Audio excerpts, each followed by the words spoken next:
Oimore nyako Ramogi kamano kuom Ramogi TV ne weche manyien odhiambo ma kawuono wantiere kod mathoth kwayo podi medo gol koni kod kocha e weche mag timo kelo twak e kind jatend piny Kenya William Ruto kod ogai mar Azimio la Umoja One Kenya Alliance Raila Amolo Odinga. Bende weche mag koth machwe e kor gwenge emno bende koro kelo midhiere gwenge moko kuonde moko itiyo kode yore mopogore opogore mago mag komo magi to kod mamoko magi weche maomiyo pek.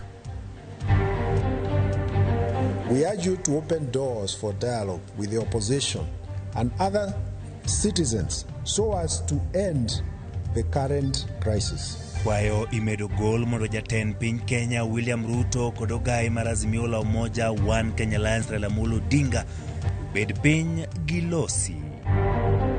Mimi nauliza viongozi wetu wa kanisa tafadhali, because what Raila Odinga is doing is blackmailing us into talks.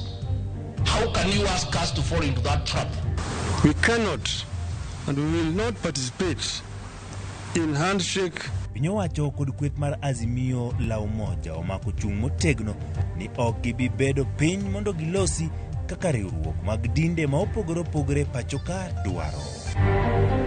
Nyocha waloke piti chariyo nyakotieno. Nyoro nyo waloke pi nyakotieno. Sani wadongi lwetwa nono nikech pi oketo gimoro amora e chicha ero kaeni. Koth mamedo chwe pachoka endi koro kelo lal kod hinyruok e gwenge mopogore opogore.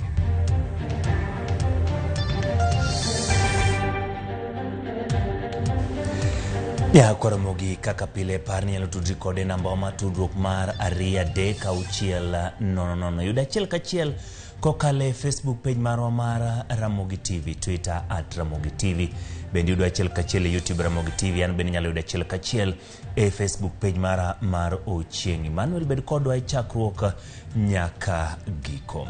Jalendo marwa e yor makonyo yor maloko en Belinda Adhiambo. Riwruok mar kanise pachoka endi NCCK onyiso gai Azimio Raila Amolo Odinga mondo were kod ng'anyo magichano bago juma ka juma e pachoka. NCCK wacho ni giyie mar tayo lalruok e kind jatend piny William Ruto kod ogai mar Azimio Raila Amolo Odinga. Gijiwo kweth mar Azimio mondo luwo kenge ma chik puodho e rakruok gi midhiero ma omako piny Kenya kar bago ng'anyo. George Bati miwa mathoth.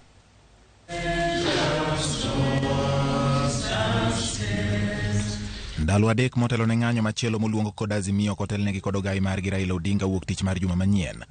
Jotend kanise bwotado mar NCCK odonjore wachno ka gikwayo jatend piny William Ruto kod ogai mar Azimio Raila Odinga mondo mbek chung' margi kendo giyie lalruok ka NCCK singo ni giikore mar bedo jothek e kind jotelogo. As a symbol of national unity, we urge you to open doors for dialogue with the opposition and other citizens so as to end the current crisis. We in the church and as NCCK, we are available to mediate should that be required. NCCK yokoni piny Kenya kalo e midhiero mathoth me nyalo mana tieki ka jotelo tiyo kanyakla kendo keto tenge weche mag ng'anyo kod siasa maonge tiendgi. Jotend kanisa go nyiso Raila Odinga mondo kete lela yore ma oluwore kod chike ma inyalo tigodo e tieko midhiero momako piny Kenya mopogore gi bago ng'anyo. Kuna wakati mgumu na kuongezea ugumu wa janga la njaa na ugumu wa ongezeko la mfumuko wa bidhaa ama price ya bidhaa, anaongezea sasa mambo ya mass action, na tunamuuliza na tunamsihi kwa heshima asitishe huu mpango wake ili tupate kuungana pamoja na serikali ili tutatue matatizo ya Wakenya. Ewi kaka obila norakore kod joma ne oyuore ng'anyo wuok tich mar jumani, NCCK ogolo siem ne obila ewi tiyo gi teko mathoth e keyo jong'anyo ka gijiwo obila mondo tim tijgi mar neno ni chike oluw ka gin bende giluwore gi dwach chike ewi chiwo arita ne jokenya. The government should provide space and freedom for all Kenyans to peacefully disagree with and even oppose the government. The use of lethal force resulting in deaths of demonstrators must be avoided at all cost, and any persons who breach this should be held to account. Kakoro kanisa nenore modonjore kendo chiwore mar bedo jothek ewi pogruok maneno e pacho kako kale buggi mar nyayo kwe ma higa 2023. Oganda jo Kenya ojiw mondo makre kamoro achiel ka gikoni oganda mopogore ok nyal bedo gi dongruok. George Bati, Ramogi TV.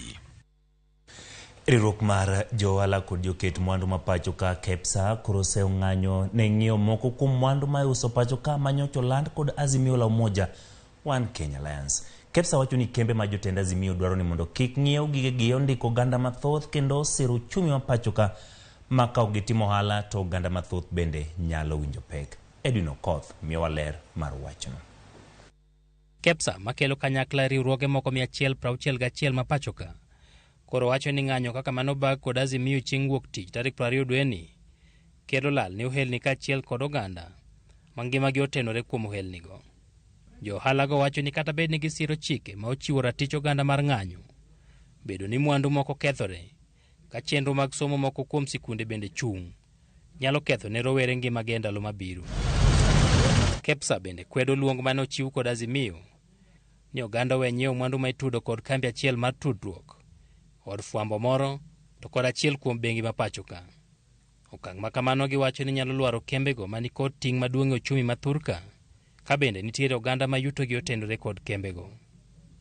Kaluwore kod ochumi ma osebet ka yulo kuom thuolo malach kaachiel kod medruok e pek mar ngima, KEPSA wacho ni geno nitie ni ochumi biro chako tegno mana kaka pinje mamoko bende ochumi megi chako chier sani. Riwruog siasa mar Azimio ne okwayo johera margi mondo kwed moko kuom mwandu mawuok e kembe ma giwacho ni siro piny owacho masani. Okang' ma kamano osekwedi kod moko kuom jotije mawuok e kembego kaka jofwambo mawacho ni nitie yore mamoko mag chwalo ng'ur ka opogore kod luongo oganda mondo kun nyiewo mwandu ma iloso kod moko kuom kembe ma pacho ka. Edwin Okoth, Ramogi TV, Nairobi.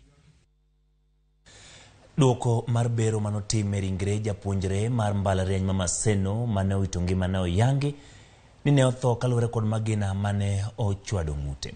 Kaluwore kod jaber alwora ma Imbo Laktar Dickson Chana Magina mane ochielo ng'ut William Mayangi ne ochwado lihumbulune kendo miyo nowito remo mang'eny mane okelo thone. Mayangi ne orado gi tho, noyango gi tho e ng'anyo mane obagi kod Azimio wuok tich jumani.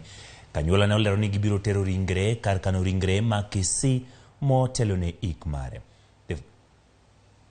Tumekamili hiyo uchunguzi na tumepeana report kwa ofisa uchunguzi. Tuko na wawakilishi wa human rights wa IPOA pia wako hapa na ofisa kutoka CID Kisumu West, na nina imani haki itatendeka. Ninajua kabisa mtoto wangu aliuawa. Mtoto wangu hakukuwa mwizi, hawakumpata na kitu chochote cha wizi. Mtoto wangu alipigwa risasi kutoka mbele direct. Kuna shimo kubwa hapo kwa koo, na huyu mtoto alikufa papo hapo.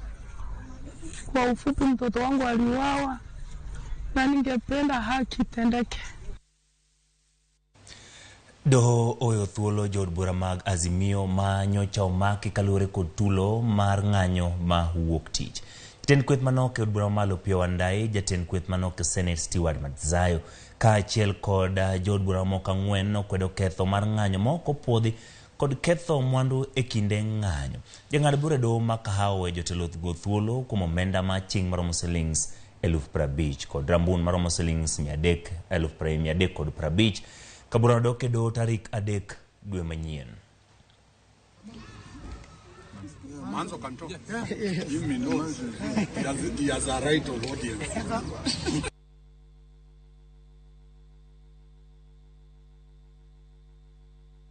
Mashtaka hata bado hakuna statement ya yule mshahidi, yule polisi alikamatana, na kila mtu alikuwa akikamatwa peke yake akiwa bado mkutano haujaanza. Kwa hivyo mashtaka ambayo yamefikishwa mbele ni mashtaka ambayo sioni yakienda mbali, na niko nashangaa sana kama DPP mwenyewe ameangalia hizo file kabla kutuleta hapa kotini. Hatujapewa ule ushahidi ama ile affidavit ya kupinga ule ushahidi, lakini nilivyosema kwamba hawatatoroka, tutawatetea.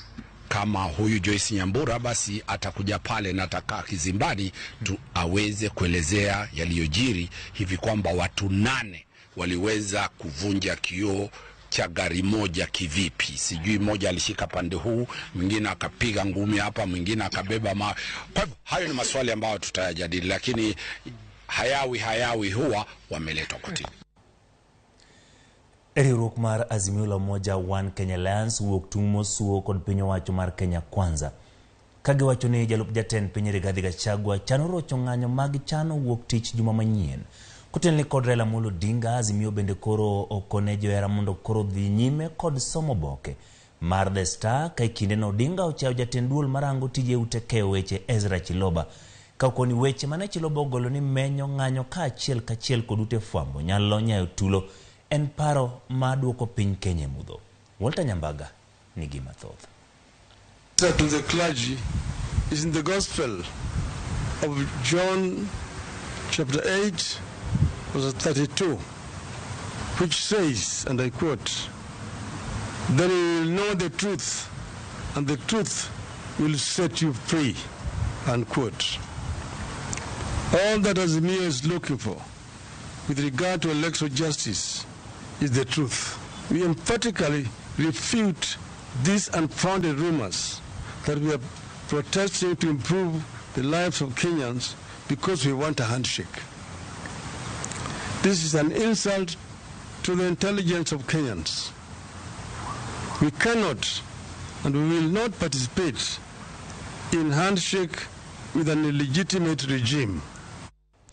Kapod wantiere weche motenore kod mano, jalup jatend piny Kenya Rigathi Gachagua oramo ni onge thuolo magingo mar bede twak kod kweth mar Azimio la Umoja One Kenya Alliance.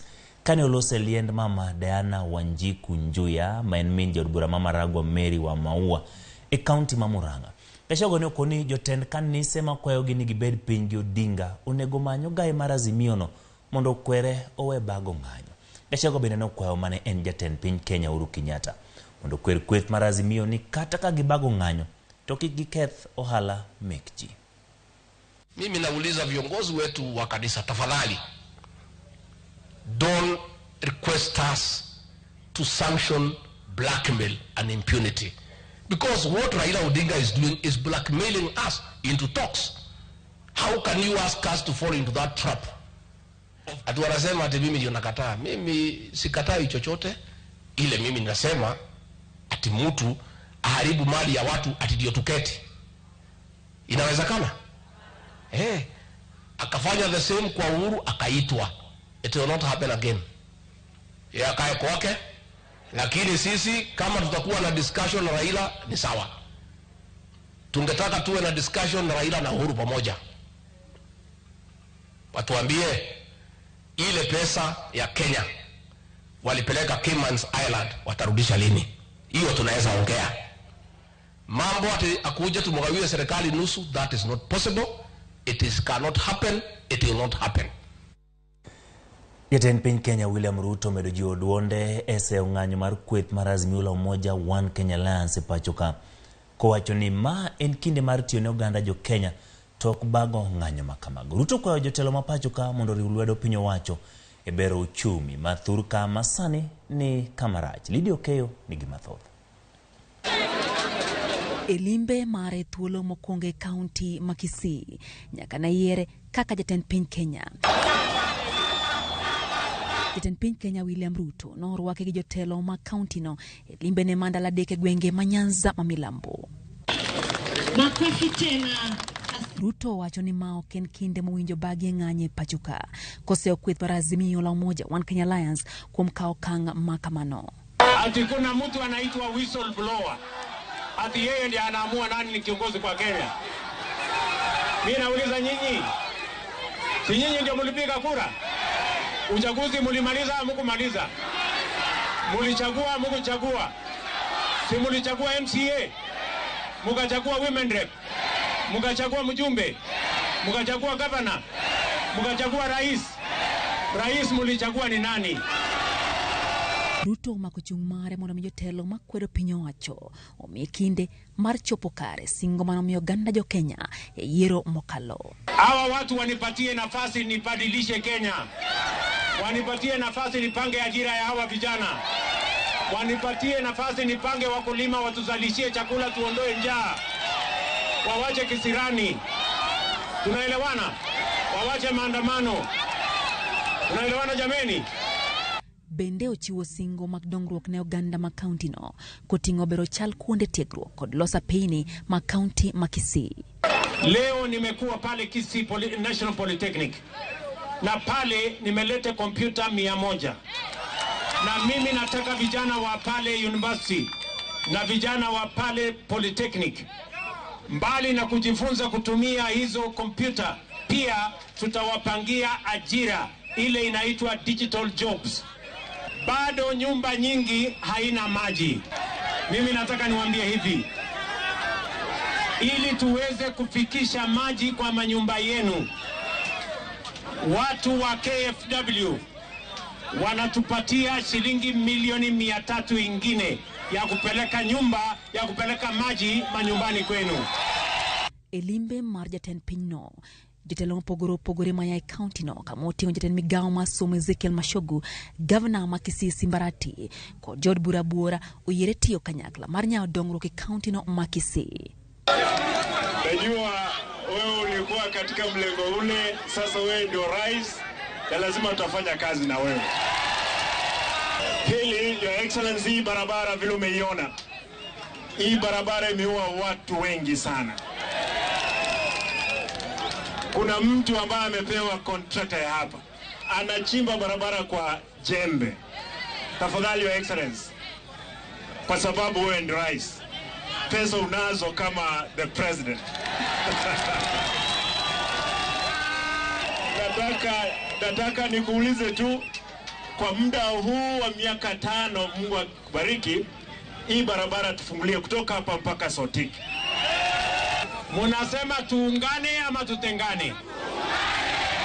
Elimbe mare jatend piny oyawo ayanga chenro mar pi mosemonyo omenda maromo silings bilion 1.6 kod chenro mar gero ute manegogi ogonyore e kaunti ma Nyamira. Chieng' Tich Abich igeno ni Ruto biro yore nyasi marwako dala jatend migawo ma somo Ezekiel Mashogu e gwenge ma Nyari Barisaba e kaunti ma Kisii. Lydia Okeyo, Ramogi TV. Erokamano Lydia kuom lipodno. Kawadhi nyime, jolup jotend migepe 50 nochamo muma karadoko ni bura ni do mar kwedo gwelo margi.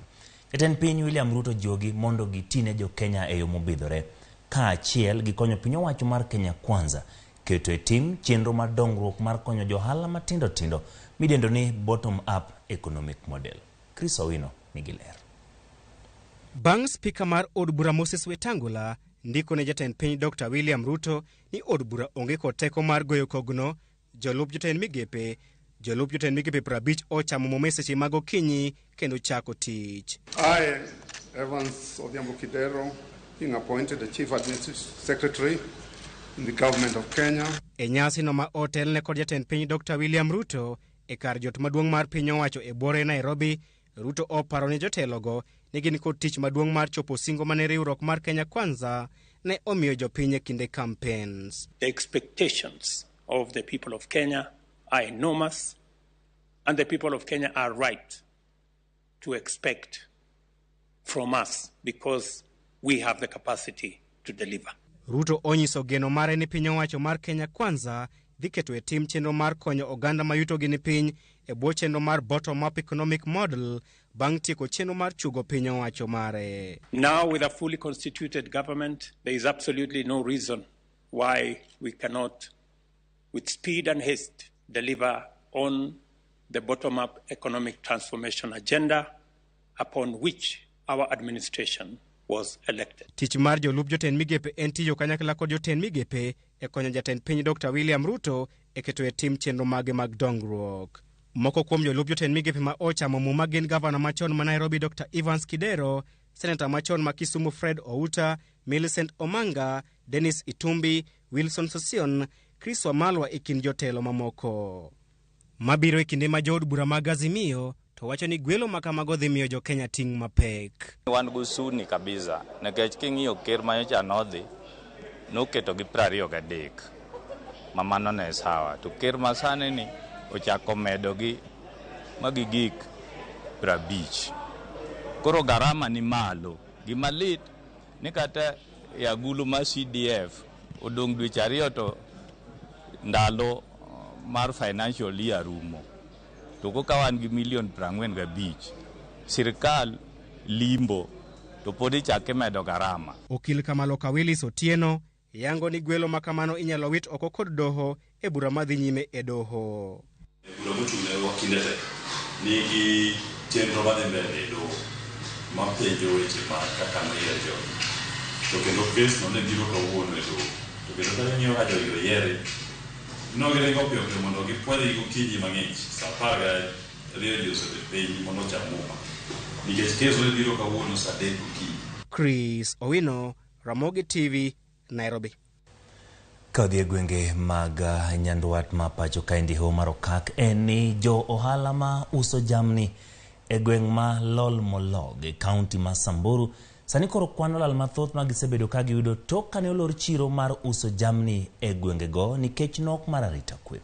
Chiro no mane olor dwe achiel mokadho nikech monj ma kinde ka kinde mane timo kod jokuoge mag jamni koro miyo jonyiew jamni oluor mar chopo e gwenge go mar ng'iewogi. Thoth johala go koro dwaro ni jamni magi nyake gwenge moko ma oter gwenge jamni magi nyake gwenge marita ni kare. Kagikwayo piny owacho mondo oter jolweny kono okony e jiwo arita kwe.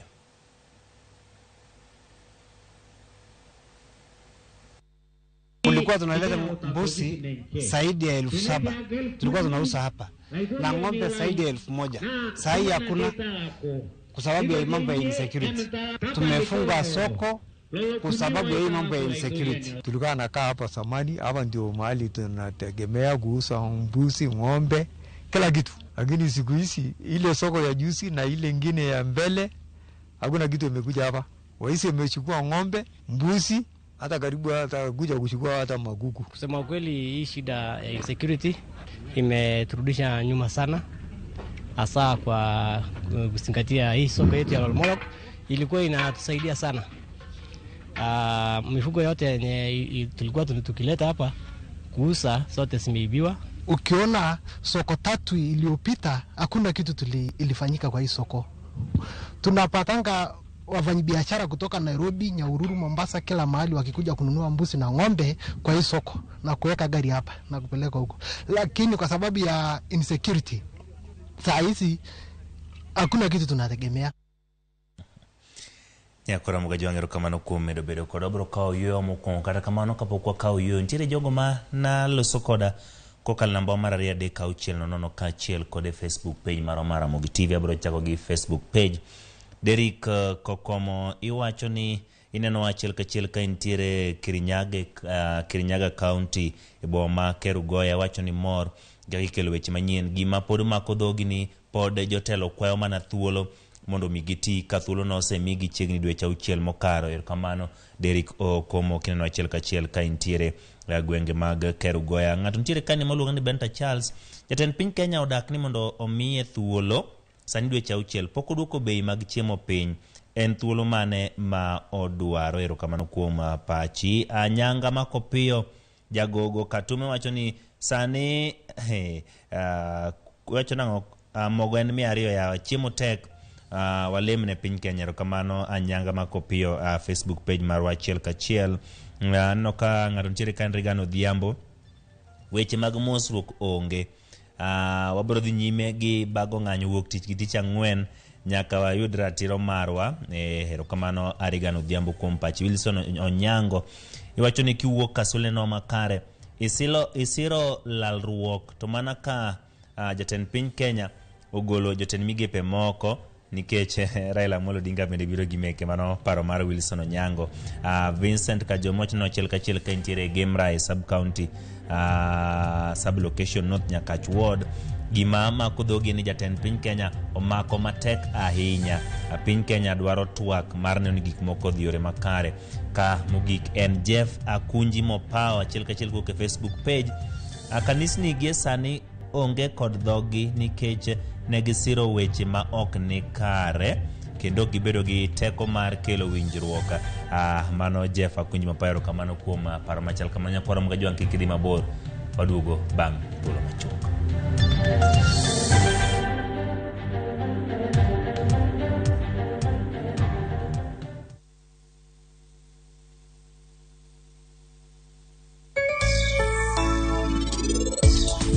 Chon chande kane uso lo jaduong ne nyalo wuok orwon lo ne nyalo wuok to odhi adhi uso lo moko consult ng'ato. Tinde nitie gik mang'eny iluongo ni spousal consent, bende nyithindo be nyaka bed included.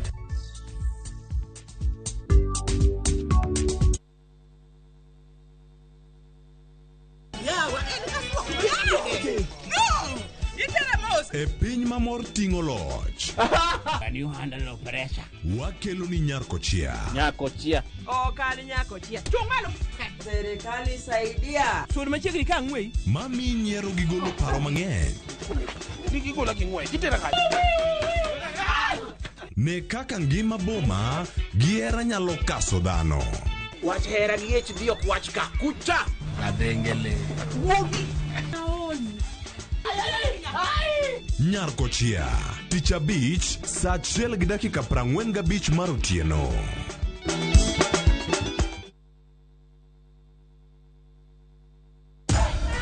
Unlike other insecticides which are imported, Bolt is primarily manufactured with locally grown pyrethrum, which means that local farmers benefit and our economy grows.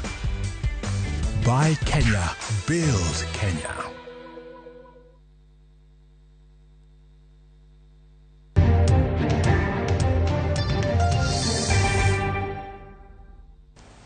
Erokamano nyako Ramogi kuom medo kete Ramogi TV. Wadhi nyime, wadhi nyake kaunti ma Kisumu, sub county Manyando. Johala mawuok Ahero Kano e sub county Manyando e kaunti ma Kisumu kwano lal ma wiye oyugno magiyudo toka pong' mar oula mabeno pong'o chiro kendo ketho mwandu gi modhuro kaluwore kod koth ma osebedo ka chwe pachoka. Millicent Adhiambo miyo waler mathoth. Kamano e kaka chiro ne chalo bang' koth mane ochwe otieno mane piny orugodo chieng' tich ariyo jumani. E yor manyo gi mapile chunogi ni nyaka giyer e wi oula mondo ginyal uso. Moko kuomgi kungo chako kod tuomo pi e duknigi eka giye pi. Ywak gi chalo kamae ka gikwano lal ma bende oula osekelo negi. Wach matimore Ahero mar pi maturo ji to wuok e sewage wasewuoye sani koro nyaka ne nyong'o bed is first term. Drainage ni osethagowa mang'eny nikech kata mane governor campaign na siemo ne ka chung kara mause ni jatelo wang' ni parwa ombulu to wadhi miyi. Jowadwa nyaka na miyo ombulu. An gi chandruok makiano mbucha ni ousa kech benega. Kendo sani endi kata daktari dwa loro chiro. Nikech chiro nyomi nyago donje kendo gik moko kethore mang'eny e chiro. Amora ma koth ochwe to pi nyaka pong' donjnwa e udi. Mae miyo alal mang'eny kata gik ma atiyo godo e saloon kaka braids pi odonje ma sani ok anyal usogi. Kidhi e duka na kata ibrodo ka fertilizer te pi no odhi godo. Chiemb gwen pi odhi godo. Koro kaka nyalo timo tama. Jo alabe onge kwe. Nyocha waloke pi tich ariyo nyaka tieno. Nyoro waloke pi nyaka tieno. Gik mwauso gin gik makethore ma pi okethonwa maonge kaka wanyalo timo. Sani wadong' gi lwetwa nono nikech pi oketho gimoro amora e chich Ahero kaeni. Gilero ni kata mana nyaldiema koro ochomo gi tir kaluwore ni oula no ochido matamre gi nono. Gini biro gi gik mopogore opogore, obiro gi en oriwore nyaka gi pi sewage. Sani kora tone gi lweta nono, tuoche mang'eny biro maka. To okatiyo seche mang tuoche gi omaka adwa thiedhora nade. Dukni wapiyo turo te maonge kaka wanyalo bedo compensated to sururu ketwago ni mondo mi wachul. There is a threat of cholera also. Siweji ni oting'o nyaka minyaga maka wayoro to ichudowa gi kolera gi thuon jowadwa. Ahero kolera dhi nego wa to osiptal be onge yath. Kwayo gi ne ten kaunti ma Kisumu ema e sama bende gibogo weyo solo osuru ponono ywak gi obiro medo gore Luanda kaka ndalo mosekalo. Gi compensate wa nikech obedo matek. Aselalo 70,000 sani. Kora kian jomage mabro konya. Konywa uru, sirkal konywa. Ok town mondo gingi kaka gibiro losonwa town mondo bed kaka town nikech mwayude kaka wakonyore. Ok wanyal tero nyithindo sikul ko waonge kod pesa. Pesa bende ma ng'ato nyalo miwa kata loan mamiwa mondo walok godo bende onge. Ithagori kendi to kisethagori kendi to pi chak dok riwore gi chieth to omena koro ng'ich maonge. En ahero kochomo yo. Wadwani mondo county government mondo losnwa ka mondo bed maber kaka town manomiyowa. Koro wan wakwayo kony mondo ahero machon mane wang'eyo. Ahero kachako bede 85 to gima nya neno masebedo kaneno ka koth ochwe buoga kendo tama kaka nyalo tiyo. Nikech ahero e chiro maduong' magolo pesa kiluwo gi Kibuye. To chiro magolo pesa mang'eny onego bed ni service bi miye maber. Ma ok wanyal yudo konyruok. Wawacho ni osuru ma iga ni ok wadhi golo. Mano wach ni onego gini dongo uyie. Ma en midhiero mabende johala e chiro ni mahero yango ni oserocho ohandgi kuom kinde kendo koro gin kod geno ni wang'ni sirikand kaunti ma Kisumu biro chopo mar resogi e lwet oula mapile kinde koth ma ok oleo. Millicent Adhiambo, Ramogi TV, Aero, Nyando, Kisumu County. Erokamano Millicent Adhiambo kuom ng'ur mar johala ma wuok e boma ma ahero giluonge ni boma kendo giwacho ni ka en boma to mondo mi obi okonygi wageno ni ng'ur margi kata ywak margi ibiro winjo. Kawuok e gwenge ma Kisumu dhi nyaka kadwadh nam chumbi. Jalo moro moyangi kaka Paul Mackenzie mar kanisa mar Good News International bade ma Malindi ochwale do bang' chich ni nochuno nyithindo moko bet kech kendo kelo thogi. Dono yango ne jang'ad bura Olga Onalo ni jalo no nenore ka gima ne ochuno nyithindo go mondo tue kik gichiem gino ma ichich ni ne okelo tho margi. Do chiko mondo we Mackenzie thuolo mar go bang' ka igoye fwai mar Sh1,000 kado bende golo chik ni achijno nyaka chopete sendo bila saa saya ma oluonge.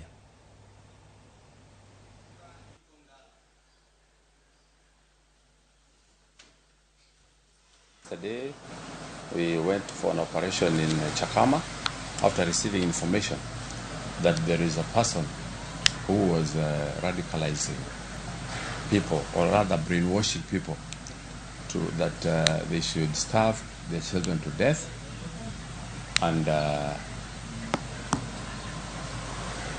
so that they can see God in the future. The information we have is that some children had been starved to death and they have been buried in shallow graves, and we have some evidence to that effect. We moved there swiftly and we were able to arrest the spiritual leader who was radicalizing people. His name is Paul Mackenzie Ndenge. He's a known person in Malindi. Aworo breg pinyo chot. Riroge moko ariyo mok mag pinyo wacho matiyo e kaunti Homa Bay komakore gi bad migawo mar nyithindo mar chako chenro mar kedo gi lwenje mag udi majuko joma mine kod bembo mag nyithindo ka gitiyo gi yor lony manyasani. Jafwambo weche wa e kaunti ma Homa Bay Alia Beach chuno ler mathoth ewi wachno.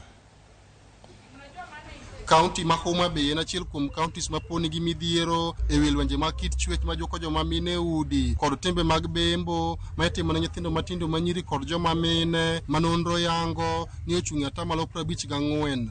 En wach makoro miyo riwruoge moko mag piny owacho matiyo e kaunti no chako chenro matiyo go rowere matindo manyiri manie bwo higni 16 kokalo e bwo chenro ma idendo ni 160 Girls Justice Clubs ka itiyo gi lony manyasani e konyo duoko piny timbe mag bembo ma itimo ne nyithindo matindo manyiri. Under the ban of the 160 Girls Project, it is a legal initiative aimed at sensitizing the children around issues of sexual violence, specifically defilement prevention. So what we do is we sensitize the school-going children on preventive measures around defilement and they also sensitize the community through a bi-weekly series of publication. Chenro mar chiwo tiegruok makamano riwruoge go tayo e skunde auchiel mag primary county no kadwaro margi maduong' en tiyo kanyakla mar konyo duoko chien timbe mag anjao ma itimo ne nyithindo manyiri e county no. We have 225 students from 3 schools here in Homa Bay. Last year we had a similar number, or an average of 227. They usually use a tablet. Each child shares with at least 5 of them. You understand Homa Bay, according to the recently released data, KDHS, we are at 54% when it comes to matters sexual gender-based violence. As a member of the Gender Technical Working Group, we've come up with many steps to ensure that together we are able to reduce the incidents and survivors get justice, because we are here with the 160 Girls Project, an innovation that uses technology to enlighten the children, the teachers, the local leaders on matters SGBV, how it can be reported, how evidence can be preserved, how boys are also vulnerable on matters SGBV. Director e bad migao mar nyithindo e county no Peter Kutere wacho ni chenro makamano biro konyo nyithindo manyiri mondo gibed kora tichgi kod konyo duoko chien timbe mag maundu ma osebed ka itimo negi. But what really impressed me is the kind of approach that these partners are using, where they twin the children and the parents, so that the parents know what exactly the children are being taken through, the things they are being taught, what areas that need to be of importance, and that is building a very strong support for the children, especially when it comes to issues of defilement, issues of sodomy, like she has said, that are also affecting the boys.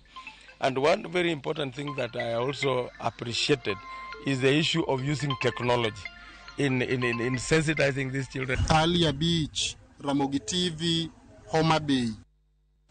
Kawuok e county ma Bay wadhi e county ma Kisumu. Piny owacho county no kokalo tend migao mar ojende wacho ni giikore mar kelo kanyakla ojende duto e county no.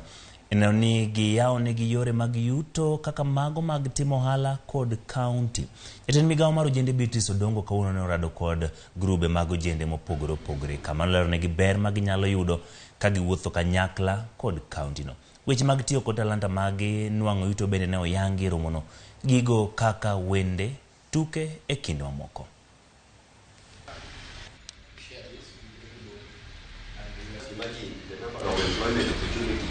Department wa ng'iyo nyaka mich go ma jowa matindo nigo. Inyalo bedo gi mich to kilingi mich to ng'ama bro ng'eyo ni in godo onge.